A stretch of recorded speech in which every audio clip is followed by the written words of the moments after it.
Thank you for being here today. Before I begin, I want to acknowledge the tragic events that happened last night in Maine. CBP and the entire Department of Homeland Security grieves with the loved ones of those killed and injured, and we are standing with the law enforcement personnel and first responders who are responding. Back in June, as part of targeted cargo examinations, CBP officers working at LAX opened a box arriving from Asia labeled simply as keyboards. Inside, instead, they found 175 pounds of chemicals. Testing by CBP confirmed that these were chemical precursors used to manufacture fentanyl, destined for a warehouse along the U.S.-Mexican border, where cartels produce pills that they smuggle back into our communities. Thanks to CBP's targeting analysis capabilities and our partnerships, this smuggling network was disrupted. But in their determination to fuel the fentanyl epidemic that is ravaging our communities, these criminals are sophisticated, innovative, and relentless. So are our efforts to stop them. CBP first encountered and stopped small quantities of fentanyl in early 2016 in envelopes traveling via international mail or concealed in passenger vehicles passing through a port of entry like this one here in San Ysidro. Now our agents and officers find precursor chemicals, pill presses, dyes, other machinery parts, and finished fentanyl coming through our land, air, and sea ports of entry. In just one September day at New York's John F. Kennedy International Airport, officers seized 14 pill press dye sets arriving from China in separate shipments. CBP is America's front line against fentanyl. We have the right capabilities, from interdiction to intelligence capabilities. We're in the right places, at our land borders, in between the ports, in international airports, in both the passenger and air cargo environments, and at our maritime borders too. And we know what works: intelligence-driven operations, relentless targeting, people, partnerships, and technology. CBP is well positioned to lead the federal government's efforts in this fight. That's why today I am proud to announce the updated CBP strategy on combating fentanyl and synthetic drugs. And it's not an accident that we are announcing this strategy here in San Ysidro, where they process more than 100,000 passengers every single day. 47% of CBP's nationwide fentanyl seizures happen in the San Diego field office. CBP officers and agents are operating at locations throughout the entire supply chain.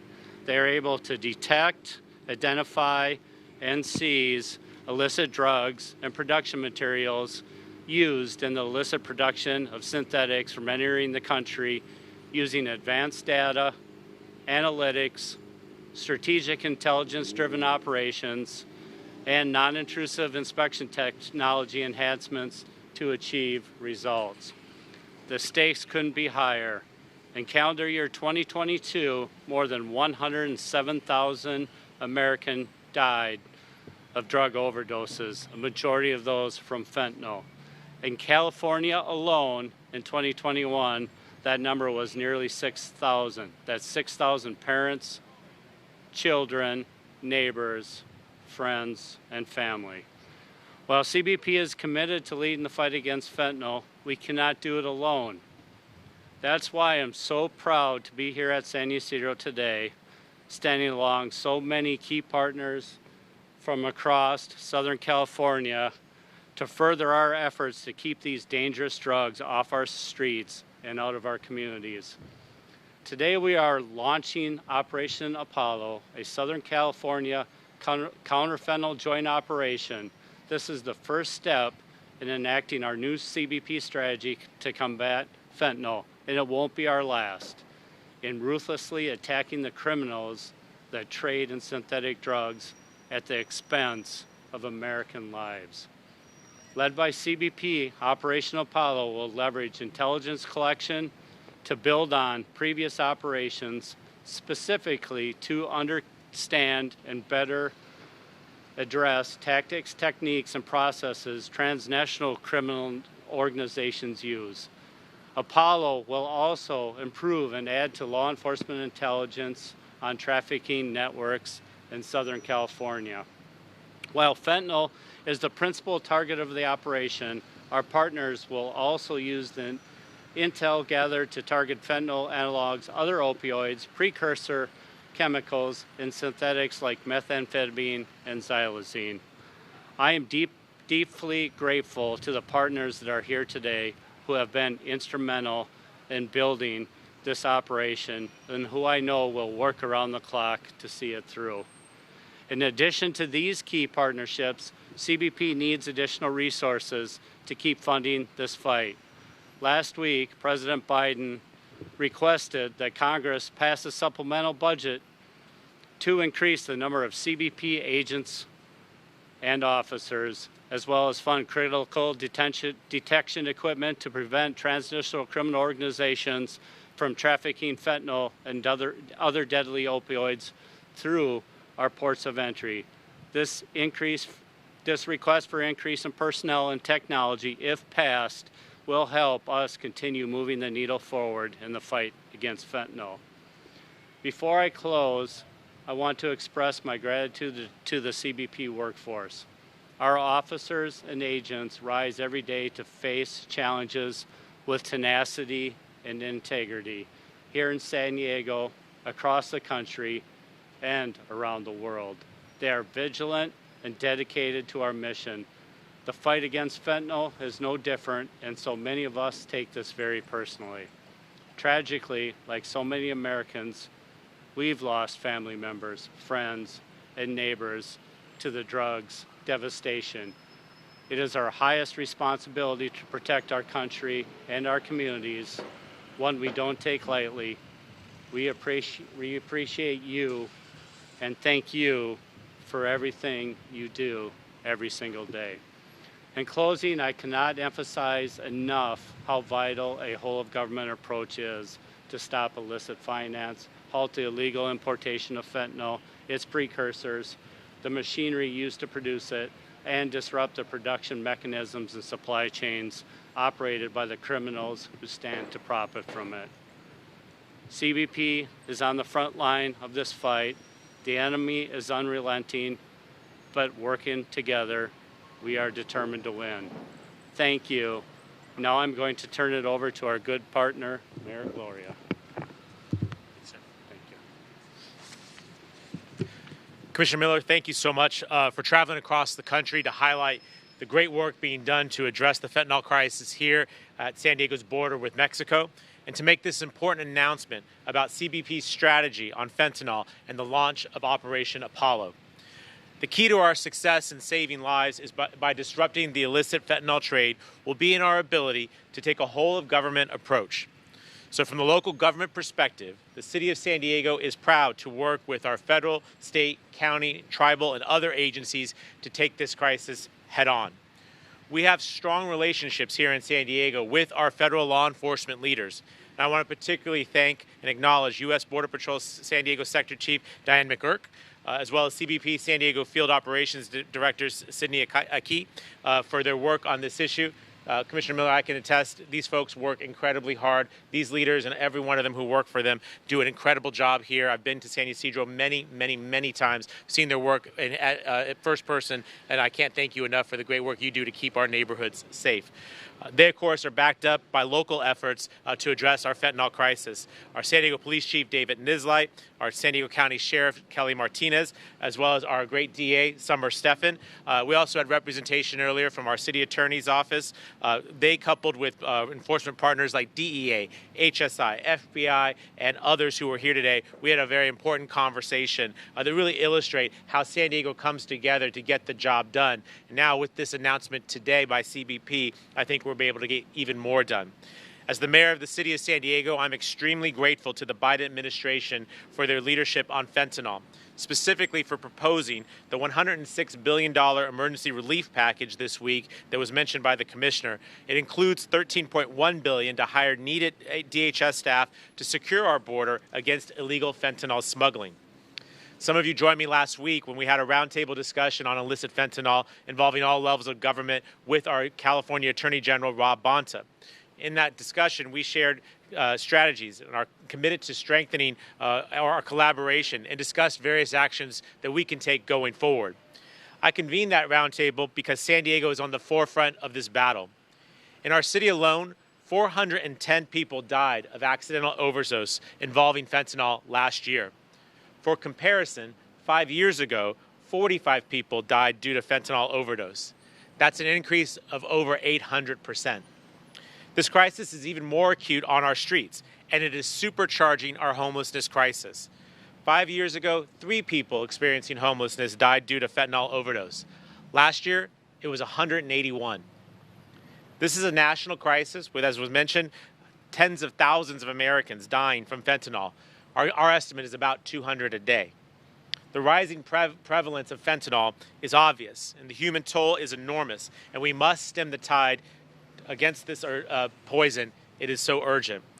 Less than a year ago, I signed an executive order that directed greater law enforcement and legislative action to address the fentanyl crisis here in the city of San Diego. That has resulted in a 63% increase in the arrests for fentanyl dealers in the city of San Diego.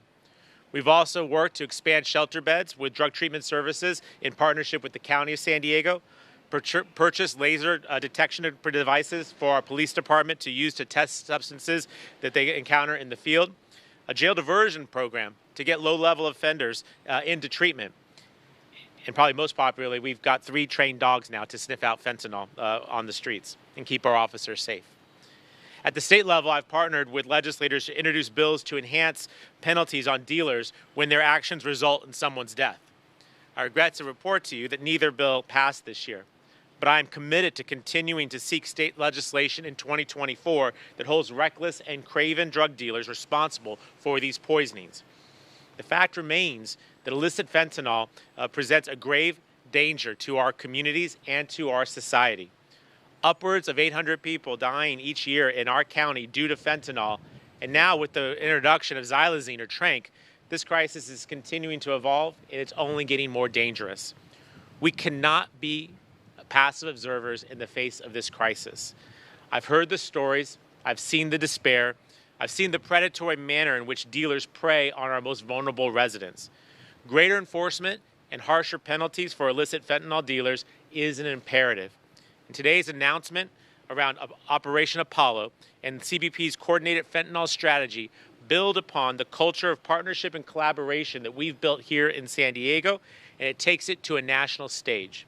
So again, I want to thank Commissioner Miller for coming to San Diego to talk about the Department of Customs and Border Protection's latest efforts to tackle this deadly crisis.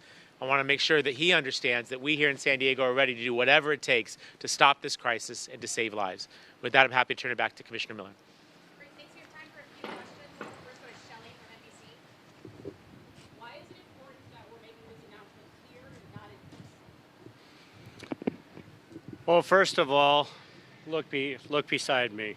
The partnerships and relationships in Southern California between the law enforcement and the dedication to go after fentanyl is unparalleled here. Second of all, 200,000 people cross our borders here in Director Aki's area of responsibility. That's 20% of all passengers that enter into the U.S. every single day come through San Diego. Third of all, 47% of all fentanyl seizures happen here in San Diego. So I thought it was important that we got together with the community leaders. We kicked off our new strategy and Operation Apollo with the community leaders, our federal, state, and local partners who know so much about this crisis, that know where and how to attack it, to get the resources down here that are necessary, and kick off our strategy here, where 47% of all fentanyl comes through. Next, we'll go to Julie from AP. My question just regarding the logistics. Why is it important that we're making this announcement here and not in?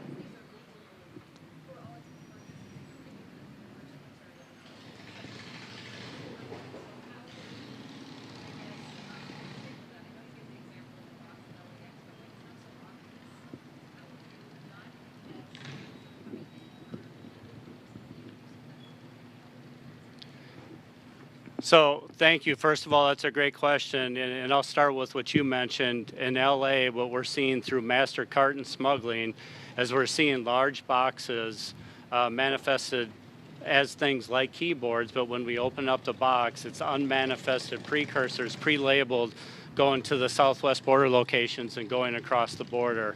So number one, we want to start with the unmanifested precursors that are coming in through de minimis, and we're working very hard with our investigative partners, with our trade partners, and with our foreign partners to attack that problem. Second of all, what you're talking about is when precursors are being diverted. That's why we work very closely with Homeland Security investigations, DEA, and our foreign partners, and our brokers and our trade representatives, so we can identify what's illicit and what's not illicit. Through our National Targeting Center, we're able to run these bad actors through our databases and work with our partners to identify, then take the right action to bring them to justice.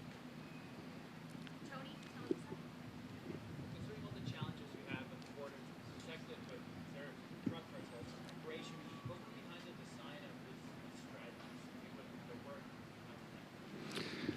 So a couple of things. Number one, as I stated up front, I take this personally. The fentanyl is coming through our borders. It's killing folks in our communities. It's killing children, parents, grandchildren, our neighbors, our co-workers. So our job is to protect the American public. So we are going to continue to do that. We cannot do it alone at Customs and Border Protection. That's why I stand here with all of our partners. We had a concerted effort at the last part of 2023 to surge resources here in San Diego, Arizona, to work with our partners and seize additional narcotics. And we did that, and we learned from that, and we were able to surge resources to our airports and look for things like precursors, where we increased our precursor seizures, our pill presses, the dyes, the molds. And learning from that, we realized that we needed a sustained strategy, not just a surge of resources. So this is the kickoff, a sustained strategy to go after the transnational criminal organizations that are trafficking this poison into our communities along with our partners.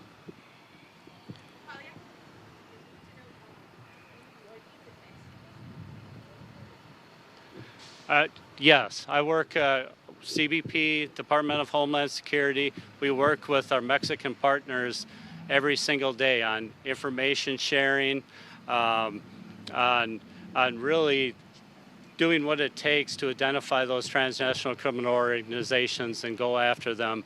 We have several agreements looking at precursors, pill presses that come through our countries, looking at the transnational criminal organizations that are trafficking weapons from the U.S. South. So yes, we continue to work with our partners in Mexico every single day.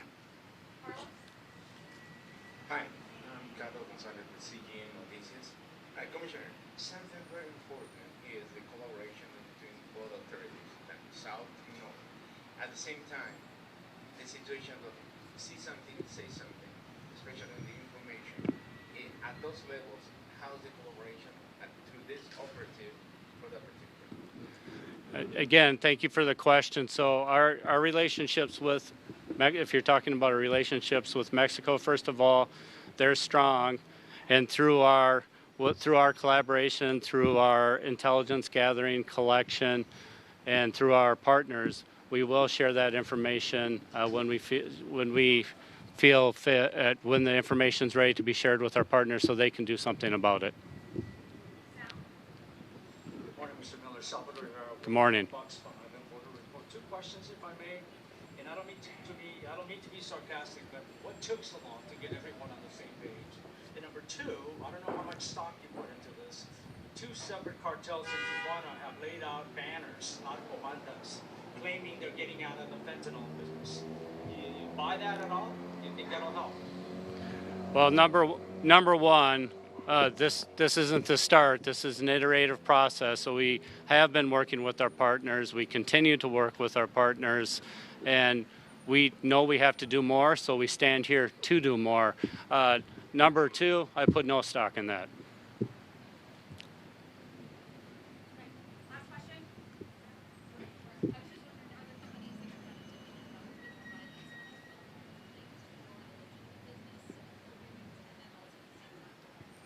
That's a great question. So there is no legitimate use for pill presses if they have not been licensed by DEA.